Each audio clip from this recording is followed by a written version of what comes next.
Hi, welcome to the Sweet Slumber Podcast, the good, the bad, and the sleep deprived. I am your host, Meredith Bruff. I'm a wife, a mother of 5, a childcare expert, and a sleep coach. I'm here to teach you the most effective sleep advice for infants and young children. With my guidance, sleep will become something that you look forward to again, and you will feel rested. I believe that motherhood is the most important and demanding role that we have, but the challenges and accomplishments that go along with it go unnoticed frequently.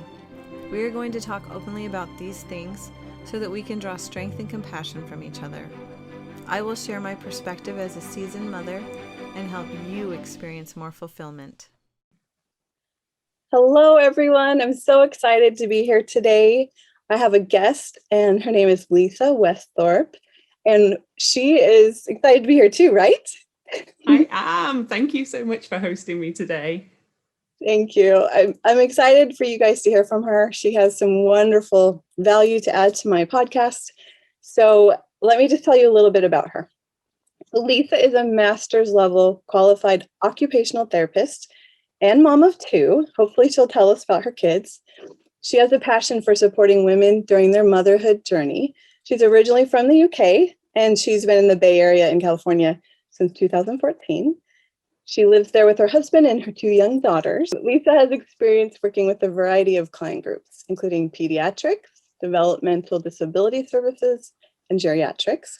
But after the birth of her 2 daughters, she knew that working in maternal health was her passion. So I would love it if Lisa would tell you more about herself so that you don't listen to me. Lisa, please tell us more about you. Thank you for the wonderful introduction.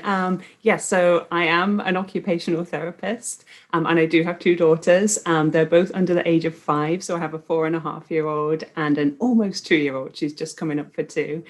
So we're in that really fun stage, which is always fun as a mom to see them developing, and from my professional background as well, kind of bringing that infant development piece in.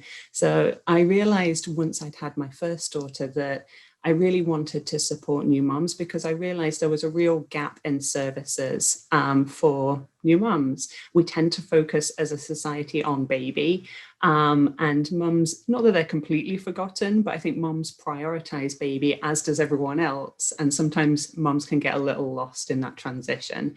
So that was something that I really wanted to be able to support new mums. And the more mums that I talked to, I realized that it wasn't just me feeling like this. There was a lot of other mums who were struggling with that transition and needed the support and the connection to make sure that they had the information that they needed, and also to kind of find their village and make sure that they had connections within the community.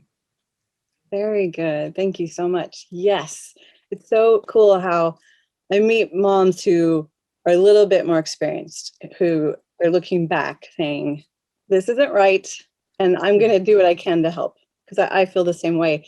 I haven't ever felt like I had something to contribute in the way of the support. I wish we could get more support for moms. So I love that you're trying to do that in the health field. And I'm just trying to share awareness and help moms feel validated and understand more about all the things they can do to support themselves. So that's why you're here today.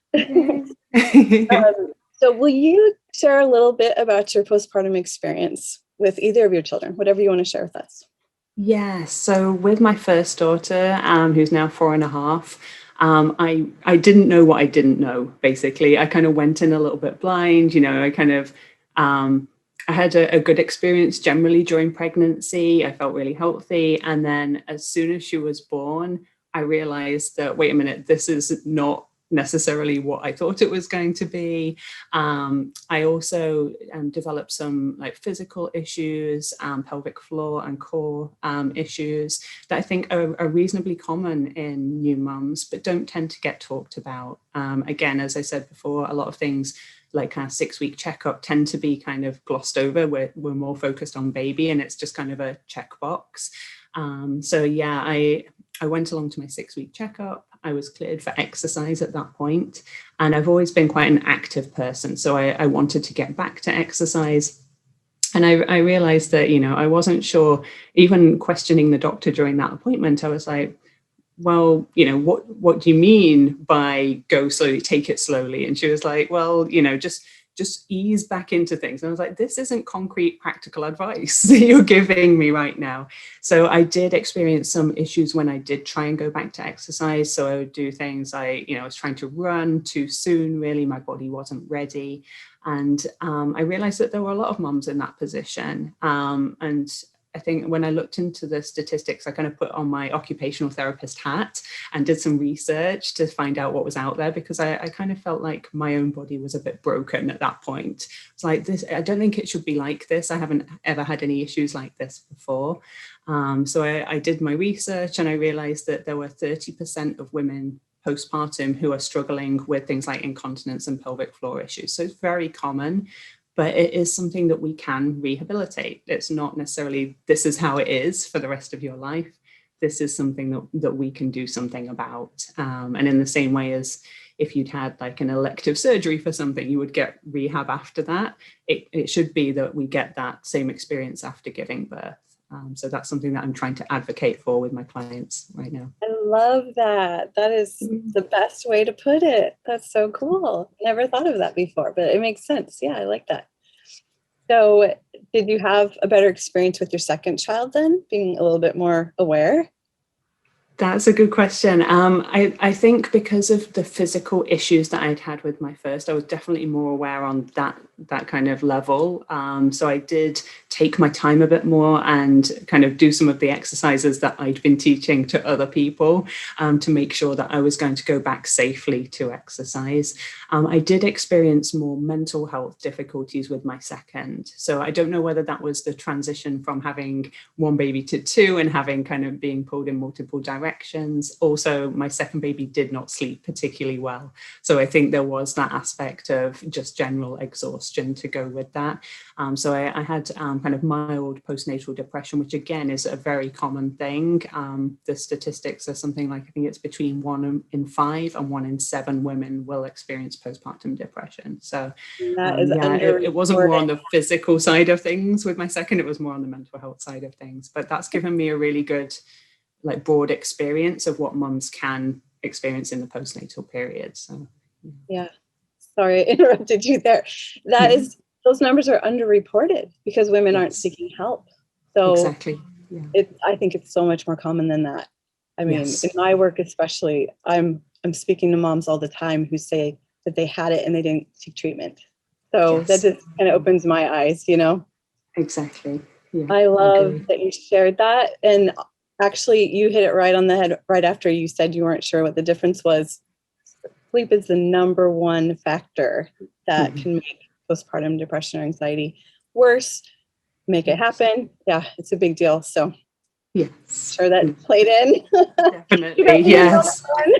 Exactly, yeah. It's one of those things that I think as a new mom, you're like, yeah, my baby isn't sleeping and that's just what babies do. So you kind of put up with it. But I love that there are services like your own that kind of support mums in that. It's so important, like you say, that mums get the rest that they need so they can be the mum that they want to be. Yes, thank you. Good plug. Yay. So when we first met, you shared some thoughts about matrescence. Can you explain what that is and how it affects new moms? Yes, so this is a term that not many people have heard of, but has been around for quite a few years. I think the person who came up with the term, they came up with the term in the 70s or 80s. So it has been a concept for a while, but it's just now kind of gaining ground and gaining traction as something that people are starting to hear about. Basically, I explain matrescence as being kind of like adolescence. So everybody knows about adolescence. It's when we turn from being a child into being an adult. Whereas matrescence would, again, be a big transition, but it's a transition from being a woman to being a mother. So it's everything to do with pregnancy, birth, and the kind of postnatal period. And it's such a time of huge change and kind of reorganization of your brain. So there's a lot of new neural connections that are going on within your brain so that you can develop the skills that you need in order to meet your baby's needs. So it is a huge time of change. And I think we all remember going through that kind of awkward adolescent stage. And matrescence is kind of like that. It's not going to feel comfortable because it is such a big change. So I think that can kind of be an empowering thing for new mums to know about, because it kind of sets them up on that idea that things are going to change. It's not necessarily going to be an easy ride, but in the same way that you come out of adolescence, you come out of matrescence as well. So it's kind of an empowering concept, I feel like. Yeah, and I love that this is being talked about. I actually just learned from another new friend about matrescence. So it's really new for me. And I love that comparison to adolescence. It makes so much sense. If we knew this before becoming new moms, oh, that's so empowering. My memory of me as a new mom is like, I was pathetic. Isn't that sad? I think I'm just kind of mean to myself, but I just remember not remembering to eat and just hardly functioning and hardly leaving the floor that I took care of my child. Like I didn't go to the kitchen. I didn't go anywhere. Yeah. And that was like just the beginning. We come out of it a little at a time, right? Or in little stages, but there's just so much more for us to know. And I love that you can look at this with the physical aspect. Yes, yeah, that's one of the great things. Being an occupational therapist, we are trained in dual kind of training in mental health and physical health. So it's really nice having both aspects of that and being able to look at things in that kind of holistic perspective. But I think you really hit the nail on the head there, where we don't necessarily take care of ourselves sometimes as new moms. And we tend to focus on baby and meeting baby's needs. But it's really hard to continue over time to meet baby's needs if you're not meeting your own needs as well. And like you say, things like making sure that you have the right nutrition, getting enough rest are so important. I can't even believe I was breastfeeding. Like, how did I even make any milk? No wonder I was in such poor condition. But it also just made me think my child wasn't thriving. So I wonder if that's a part of it, because I had to supplement formula. So I think it's just really good to know that you have to take care of yourself or you're not going to be able to take care of your child, like you said. Yeah, I completely agree. And I think, like you say, there's that idea of kind of mom guilt around things like supplementing with formula and stuff as well, because that's something that comes up a lot in the mum and baby groups that I run. Mums are asking questions like, should I be supplementing with formula? And it's almost like, society is set up that breastfeeding is the best thing, but actually just making sure that your baby has what they need is the best thing. And kind of allowing that as a thought rather than it being, well, no, you should be doing this. Just allowing mums to kind of express their needs and kind of take away that mom guilt and kind of share as a group is so important, because there's usually someone else in the group who may not have asked the question but also needs to hear that. Yes. Oh, I love that you guys talk about that. That's so awesome. I totally have that perspective because of the experience I had with my first, but I mean, I work with so many moms and I see so much. And I even see other cultures and how in other cultures you're shamed for breastfeeding past 6 months, or, if you don't breastfeed till they're 3 or 4. So yes. It's really good to have a perspective like that. I'm sure you're giving a perspective in your groups. Yeah. Do you want to tell us about those real quick? Yes, I can do. Yeah. So my groups are called Growing Together. And at the moment, they're for mums who have babies under 6 months old. So by the time they get to that rolling and kind of trying to crawl stage, usually they've graduated out of the group. And it's basically set up so that mums, and I feel like they sign up for the play and infant development activities because moms always want the best for their babies. But I have a topic for baby each week and a topic for mom each week. So my topics for mom are things like posture, returning to exercise safely, maternal mental health, So all those things that we don't tend to talk about or to think about, and you know, how you can return to the activities that you love. So just making sure that mums are thinking about themselves.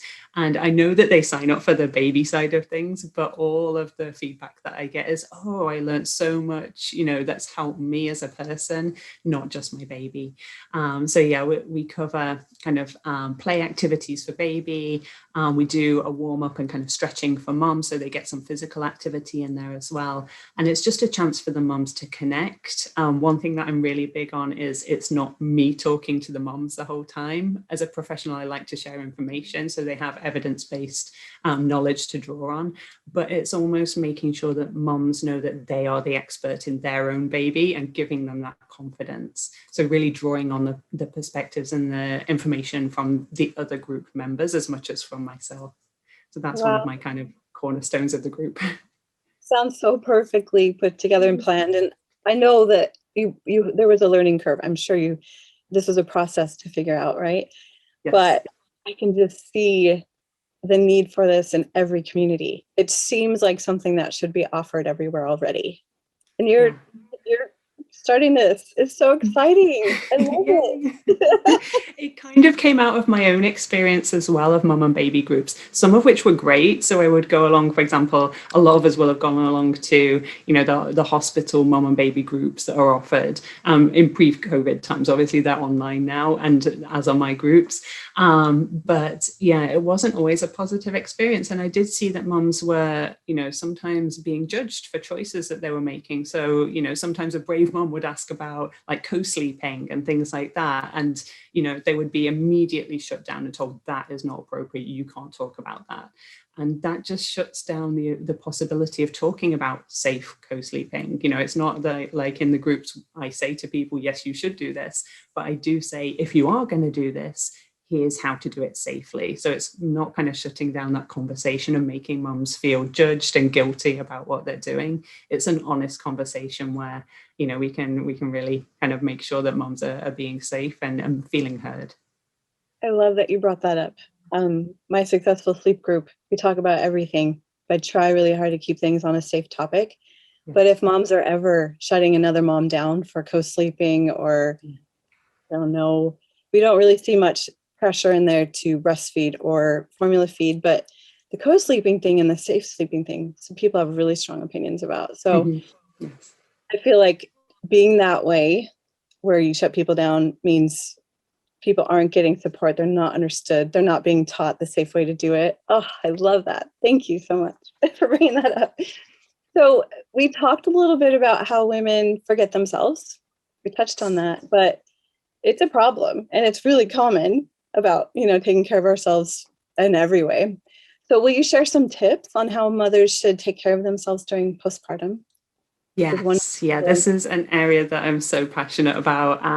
And I think one way I would kind of change people's mindset around self-care is that maybe we should be doing things in a self-caring way rather than trying to fit self-care into an already busy schedule as like an extra thing. So people think of self-care and it being like, oh, I'll have a bubble bath, you know, but that's an extra thing that as a mom you have to fit into your day, and it can become more of a stressful thing to have to do. It's like, oh yeah, I'll check that box as well. So even just those little wins, I tell my groups that anything that you enjoyed, like before you had baby, you know, is there a way that we can bring that back into your life in a way that kind of fits with your current lifestyle and having baby as well? So even if it's just little things like I say in the group, my one thing was I hated the fact that I could never get a hot cup of tea or coffee. And I would make myself one, and then I'd like come along it like, you know, 3 hours later and it would be cold. And so one thing that we discuss in the group is, well, how can we kind of problem solve this? So I'm kind of teaching them the skills so that they have the ability to take that into their own lives. So for example, for me, my flask mug is a huge thing because it means that even if I forget my mug, 3 hours later, it's still warm. And so that's just a little win for me, you know, during the day. It also means that if you've got a toddler, they're not going to pour it all over themselves. So that's another win.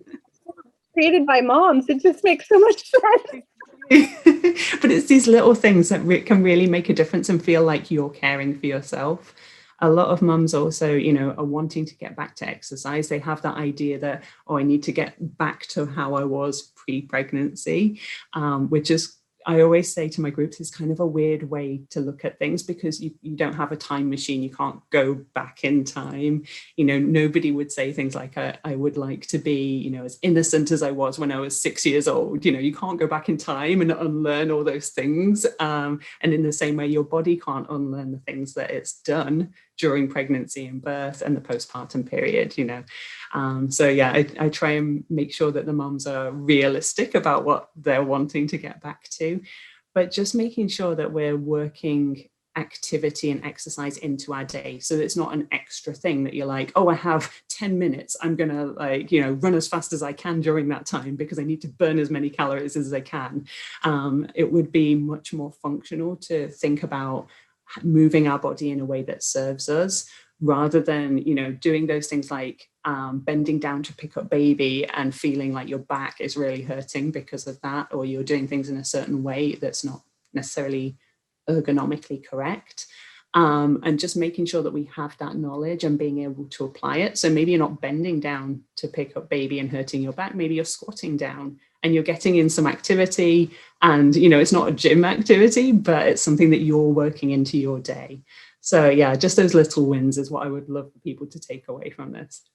I love that so much. Thank you. Great ideas. I bet just that idea can help moms start to think about, oh, okay, well, what else can I do that's a little challenging? Exactly. Yes. Well, and I can relate to the bad posture and forgetting how we sit and all of those things. I try to teach moms to do self-care for like a minute or 5 minutes. And that's the kind of self-care that's like, read a book, look in a magazine, put your makeup on, take a shower, because some moms aren't doing that. Spend 2 or 3 minutes making food that's good for you, right? Like, we don't even remember to eat because we get busy and we leave our food, like the coffee or tea, right?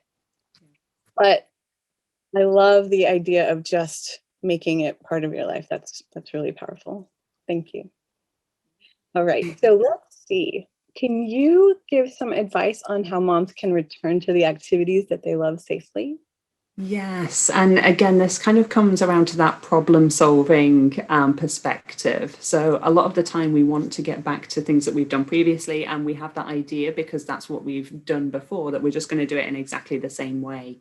So a lot of the time I ask mums to think about, what was it about that activity that you really loved?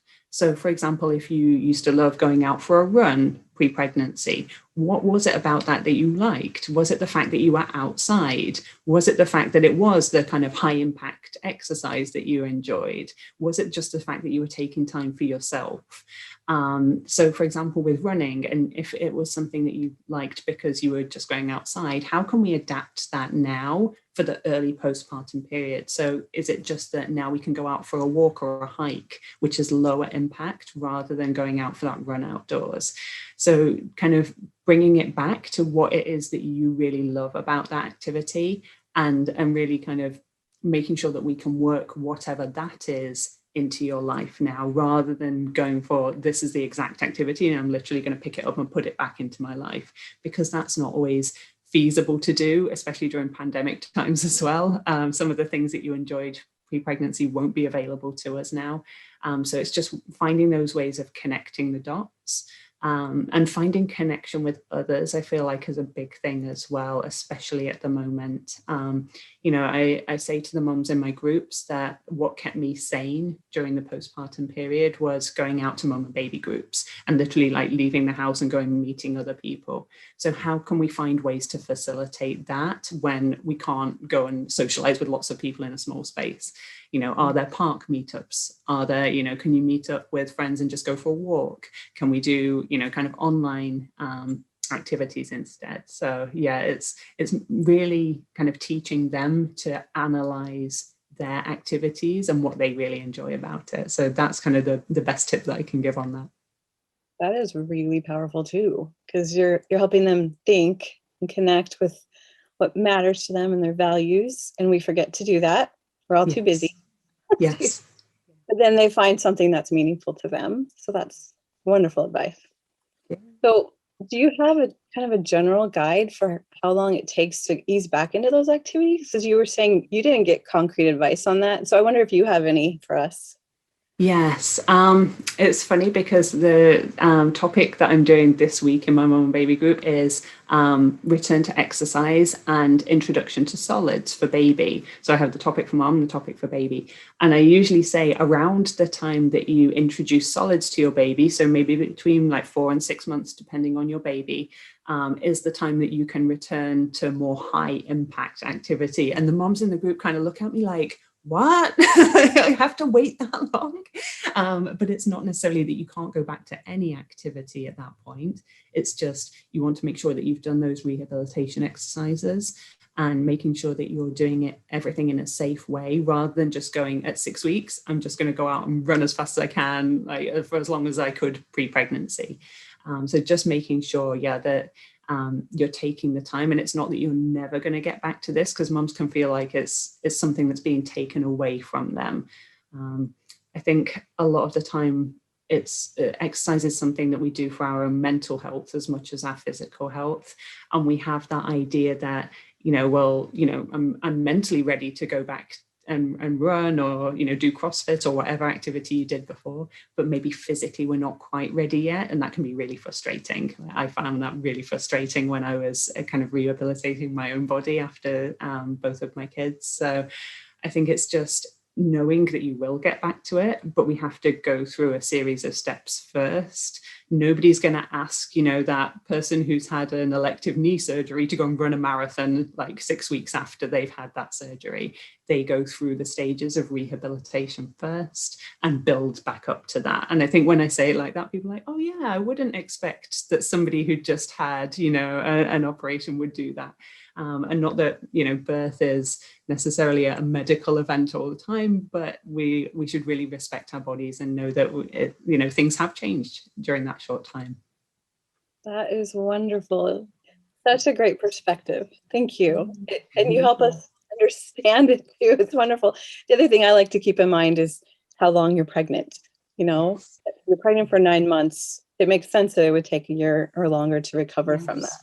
Yeah. And I think as well for moms who are choosing to breastfeed, that can really have an impact on how ready your body is to go back to exercise. So levels of hormones will be different when you're breastfeeding compared to like pre-pregnancy and during pregnancy as well. So you have more relaxin hormone in your body during breastfeeding and kind of pregnancy. So if you are continuing to breastfeed, it can be that you're more prone to injuries just because your tendons and ligaments are more able to stretch, which means there's less stability for your joints.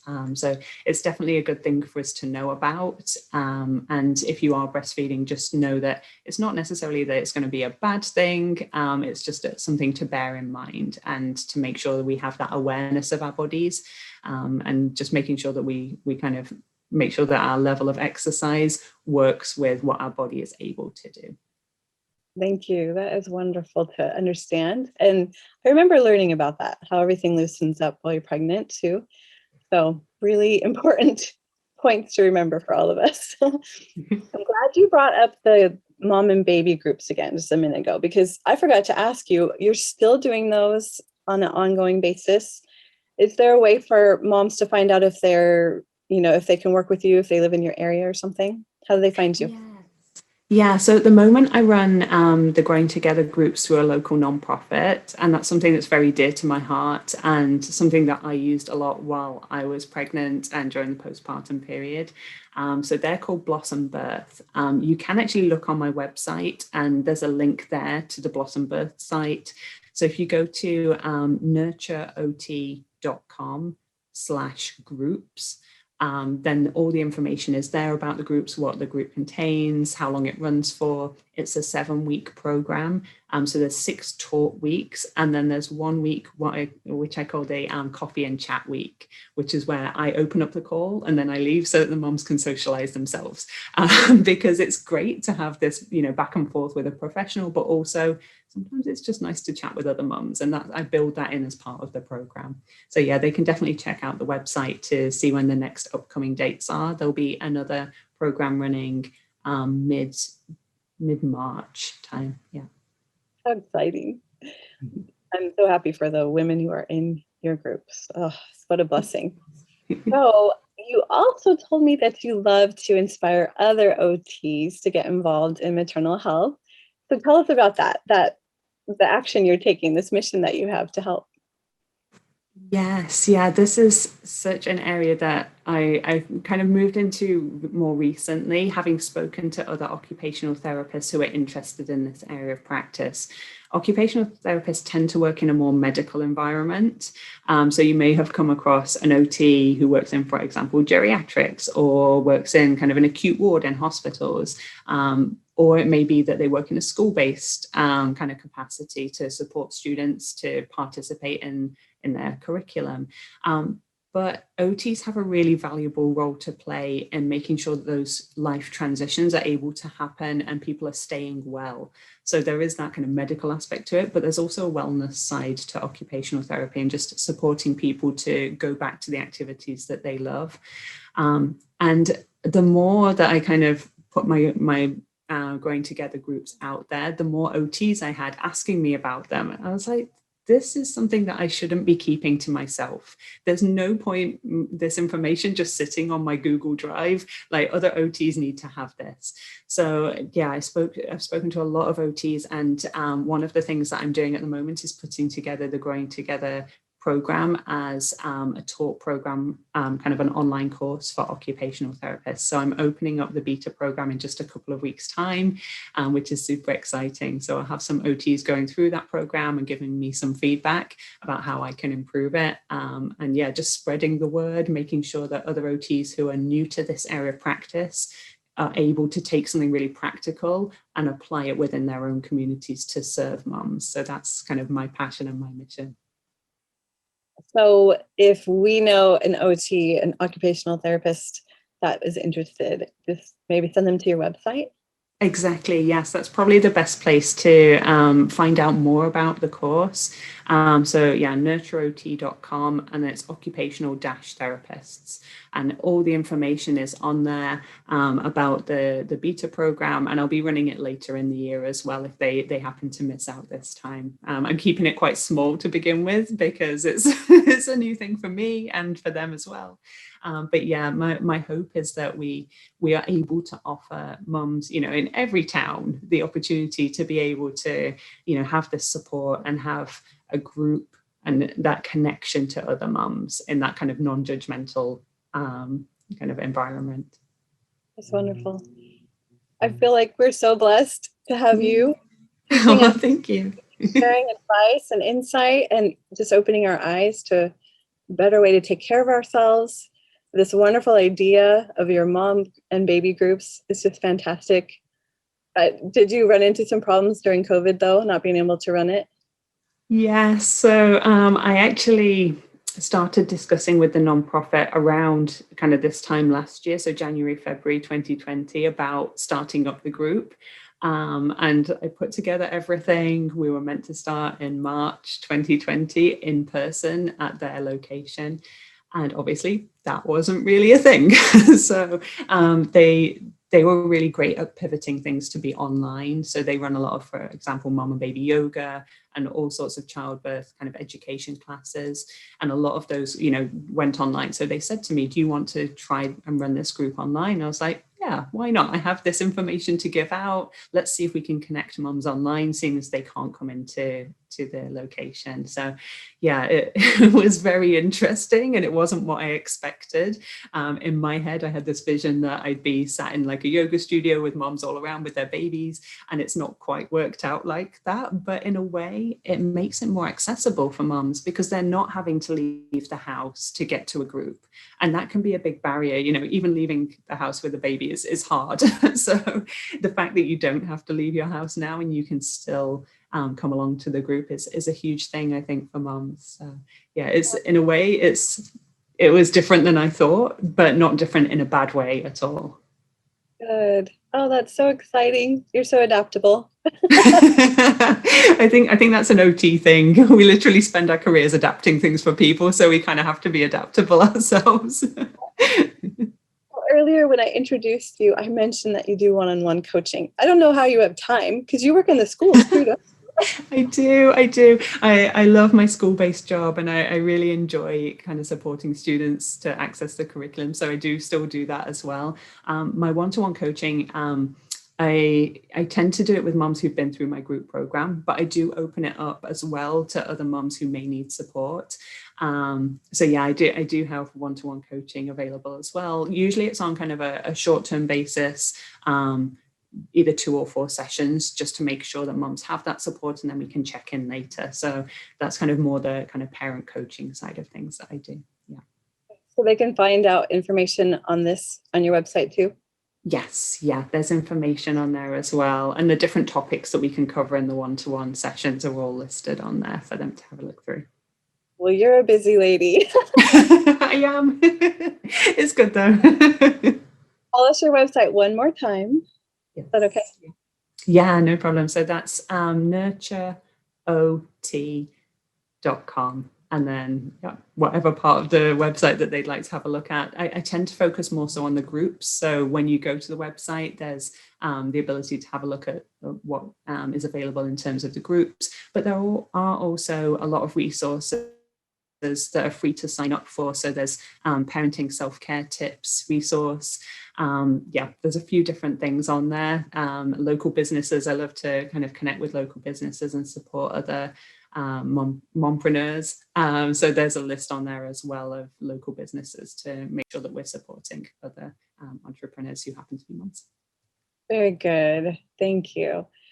So I just can't thank you enough for being here today. It was wonderful to learn from you. It was wonderful to have your energy here. And I'm sure that the moms out there are just inspired to know where to start, right? In their recovery and getting back to the activities they love and fitting in self-care. Thank you so much.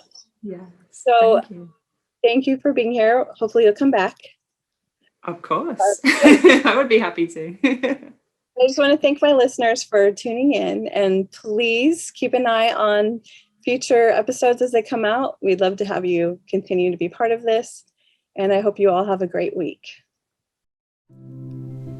Thank you for listening to the Sweet Slumber Podcast, the good, the bad, and the sleep deprived. If you enjoyed the show today, please take a moment to write a review, leave a rating, and subscribe so you won't miss future episodes. This will also help more mothers find my show. Thanks for listening.